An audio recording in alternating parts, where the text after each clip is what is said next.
self becomes strengthened, because you are suddenly antagonistic towards something or someone, a situation or a person or an arising condition.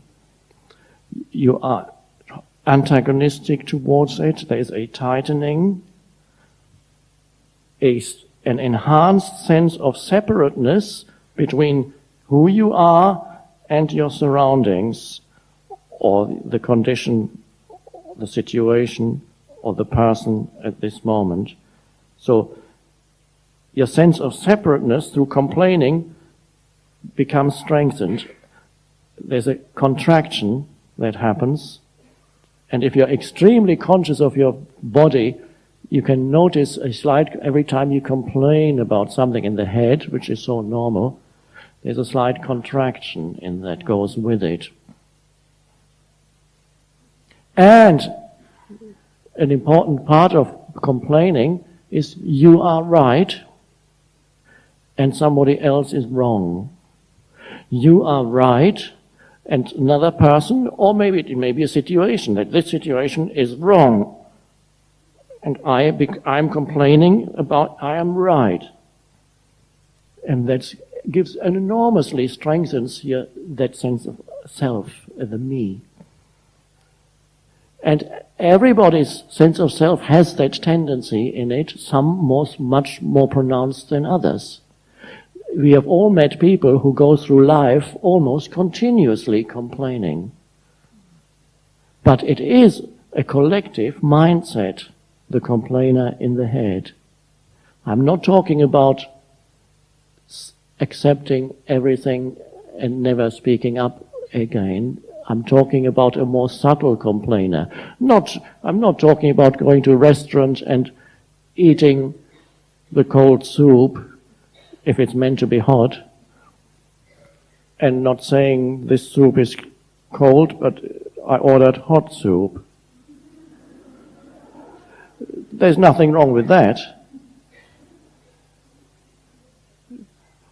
Or to say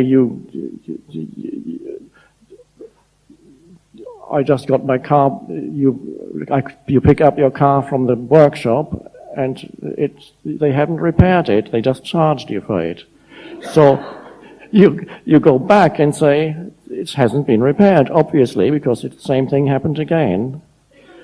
There's nothing wrong with that. So I'm not talking about, okay, from now on, never speak up again, no complaints. That is not even complaining if it is a simple statement of fact. This is how it is. But there too, you could be seeking an enhanced sense of self by making the other person wrong and making yourself right. And then you come with that attitude back to that car repairman. They are put there by universal intelligence to challenge you, of course. So you go back and then there's a reactivity behind it, and you are right, and so you grow, your sense of self grows. And when after you shouted at him, you walk back and then say, oh, that was good, that felt really good. It didn't really feel good, but the egoic sense of self can't tell between good and bad. It's what's good was bad, it calls good. Your body knows that it wasn't good because it suffered in this attack of anger. The circulation, the flow of life energy through the body, everything suddenly got obstructed, and an enormous tightening in every cell. And the body said, what's going on here? Something dreadful is happening. So to see, all that is self-seeking, seeking a stronger sense of self. So you could be sitting here and complain in your head about a situation. It's too hot here. Why are there too many people? They shouldn't have. There shouldn't be.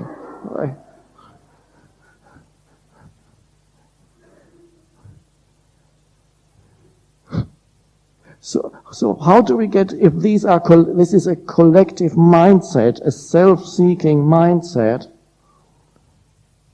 how do we go beyond that And it's been there for so many thousands of years. Everybody trapped in it. Everybody trapped in an illusory sense of self that continuously seeks to enhance itself, no matter through what. Through being right, yeah, great. Through being miserable, great.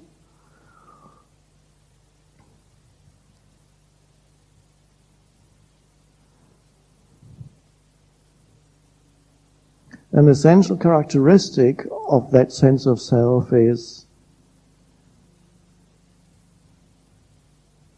antagonism, to be at odds with what is. The essential, if you look to the very root of that sense of self, what is it that lies at the root of that sense of self?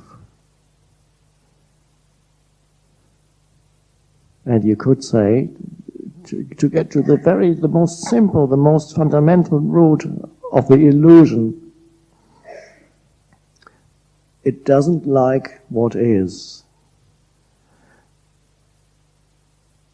It's running away always from the suchness of this moment. It does not honor this moment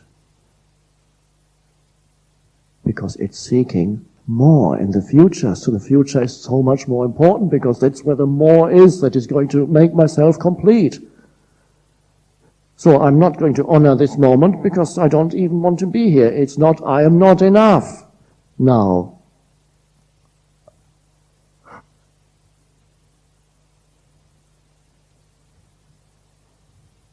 And the simple, so simple, to step out of that illusory sense of self that ultimately is suffering, is suffering, makes others suffer, makes yourself suffer. The simplicity of awakening out of that illusory sense of self is so incredible that the mind can't get it. And it is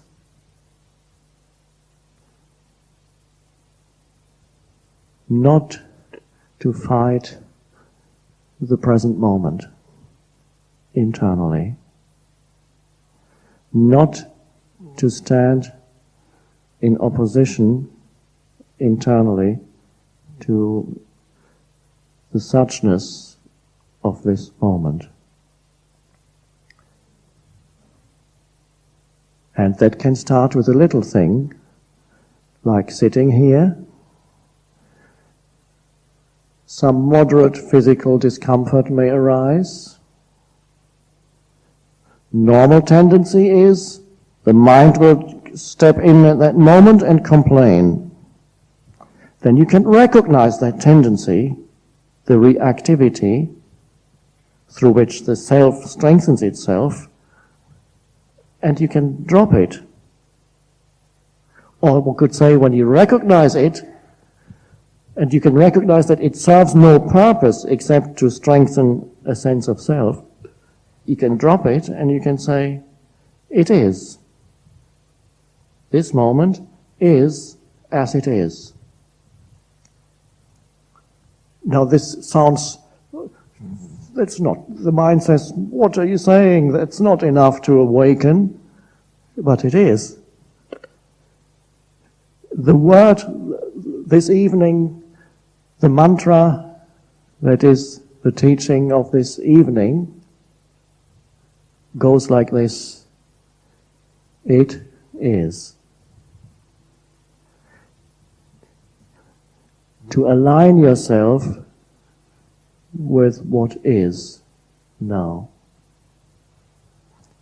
An openness to what is.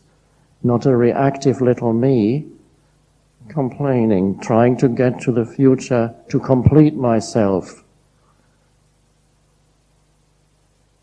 Honor the isness of this moment. At that moment, when the moment you honor the isness, 500,000 years of collective mind conditioning cease to operate. The moment you honor the isness of now, you are no longer a conditioned entity. An unconditioned state of consciousness arises. And that is a state of spacious openness. A spaciousness arises. Now, there may not be spaciousness where you are sitting around you, but if you can allow this moment, including a certain amount perhaps of physical discomfort, if you can allow it to be, okay, there's the discomfort. I'm a little hot and not so comfortable, body aches here or too tight. But it is. And instead of complaining and reacting, you allow this moment to be. I allow this moment to be as it is. I say yes to it. The egoic sense of self, that moment collapses, doesn't operate anymore. When you become aligned with what is. That is the simplicity of awakening, the simplicity of enlightenment. Completely welcome the suchness of this moment. When you do that, there is the condition of this moment that changes continuously. In the one eternal moment, the appearance of that eternal moment in the world of form changes continuously, of course. Now, this moment manifests in form as the speaker, the words, and perhaps a certain amount of physical discomfort as you sit there. And it is allowed, the condition, let's just say it is a little bit of physical discomfort. The condition that arises at this moment, instead of being resisted and thereby strengthen me, is allowed. And the strange thing that happens then is suddenly there is the condition that arises, and around it there is this, and I'm using a word that is not an explanation, it's only a little pointer. Around the condition, and the condition could be an internal condition, it could be an external physical condition, it could be a life situation, something happened, whatever condition it arises, can only arise in the now. And now it's not resisted because it is. You aligned with the isness of life, the one moment. There's only ever now. If you're not aligned with that, you're not aligned with life. Because life can only appear now, can only manifest now. Life is not, there's no life other than now anywhere. Life and now are inseparable. So if you're not aligned with now, there's a little me that in its delusion says, I'm against life. I'm against the universe. Me against the universe. That is the madness of the egoic sense of self. So, the moment you allow whatever condition arises at this moment to be internally, there is a spaciousness around, an inner sense of space or spaciousness within which that condition happens.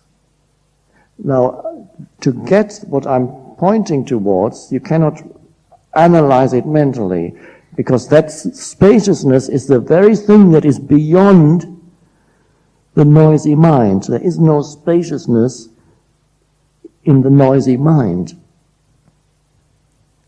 But there is spaciousness, a vastness in, around, and underneath the noisy mind. The noisy mind is like a ripple, little ripples in a vast sea. So there is that vastness. You thought you were that ripple, trying to become a bigger ripple and maybe eventually a wave. Knowing yourself, not looking for yourself anymore in any condition that arises, internally as thought, externally as an event or a person or relationship, not looking for some confirmation that I am someone by reacting against a condition. That's all part of the egoic madness. Instead, it is allowed to be. You allow it to be. You allow life to be. Not a little me that it demands this should be different. It's allowed to, you allow life to be. Where is life? Here. Now. Nowhere else. So you allow life to be. You become aligned with the one life that underlies all forms of life. The one formless, one consciousness before it is born into form temporarily. Suddenly there is a spaciousness around the arising condition. A sense of inner space around it that comes with the allowing. And there it happens. It could be a turbulent condition. It could, let's say, anger arises, a turbulent condition. And you say, there it is. You allow it to be. Suddenly, there's a space around the anger. The anger is still there, but it is allowed. Or something goes wrong, things, as the mind would call it, in your life. Every day something, little things go wrong all the time. It's in the nature of things to go wrong. Of course there's nothing wrong, but the mind calls it that. And reacts against it because it strengthens itself. By even calling it wrong, it's already strengthened itself because if that is wrong, I must be right. So I'm bigger. So something goes wrong, so to speak, and it is, the mantra arises, it is, and it's allowed. Not a little me fighting. Now the little me says, please don't do that, you will become powerless if you're no longer fighting. And that's the opposite of the truth. You are powerless because you're fighting what is. That is the state of powerlessness. But to the egoic sense of self, it looks like, okay, I'm going to make it. So true power is the power of the one intelligence, the one life. And really, you are an expression, a manifestation in form, a temporary manifestation of that in form. Just as the flower is. The only difference between you and the flower is that the flower has no problems. The flower has no relationship with itself. Humans have a relationship with themselves. Me, that's a big problem. And they go through their whole lives carrying the problem of me, trying to make it work. This problematic sense of me, I have to make it work somehow. It's not in the nature of it to work. It's not even meant to work. It's simply there to awaken you. It takes you into suffering and frustration, and out of that you begin to awaken. And then, in a way, you could say, as a new consciousness arises from within you that is no longer opposed to what is, an unconditioned sense of simple presence. Presence. Alert, open presence or beingness.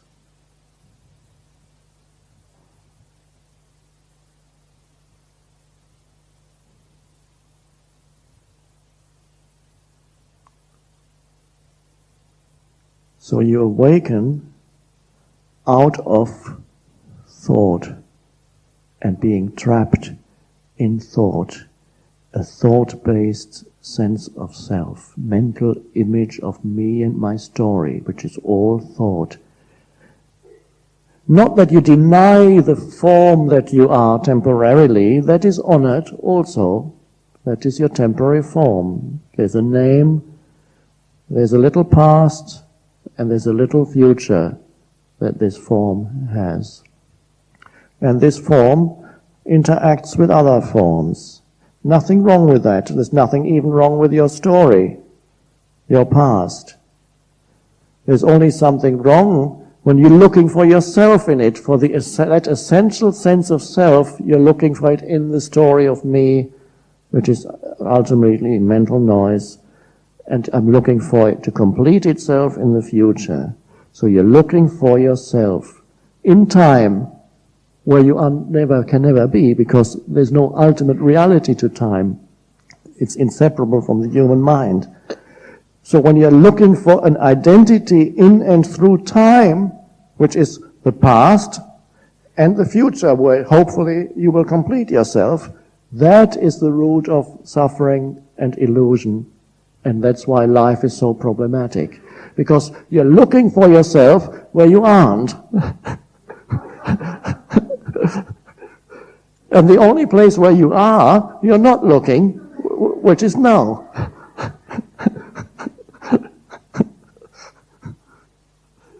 And so, okay, so the mind says, okay, where am I in the now?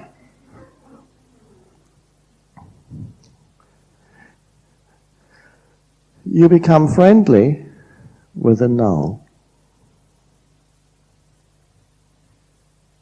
And that's an amazing thing. And of course, that may not yet happen all the time.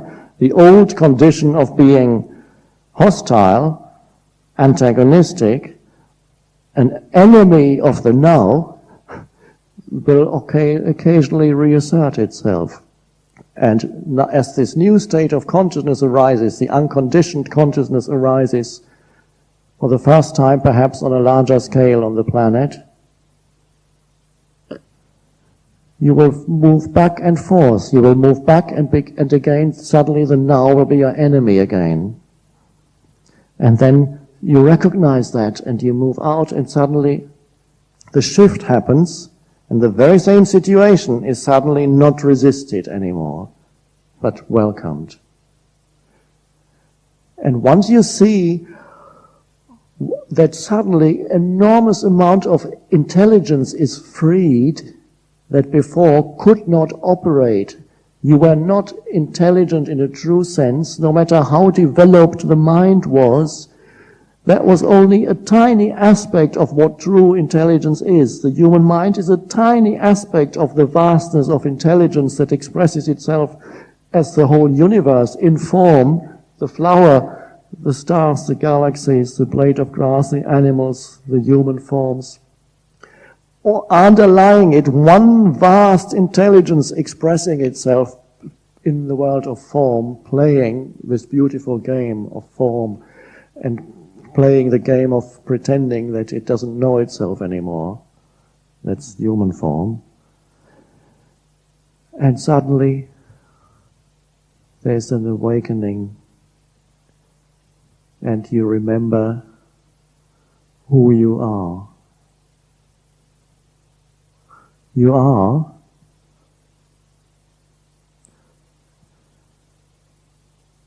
who could you be other than the one thing that never leaves you?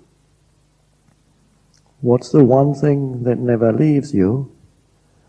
No matter what happens in your life, no matter what happened, no matter what will happen in your life, What is it that's always there? You can be sure of that.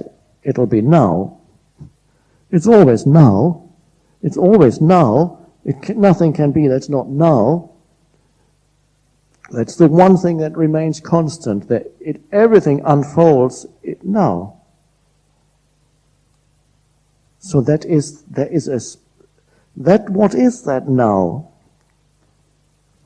The error that most people make when they talk about the present moment or the now, they think this is one of many, many moments, one moment after another moment and another moment. No. If you look at it deeply, you will see there are not many moments in your life. It's always this field of now.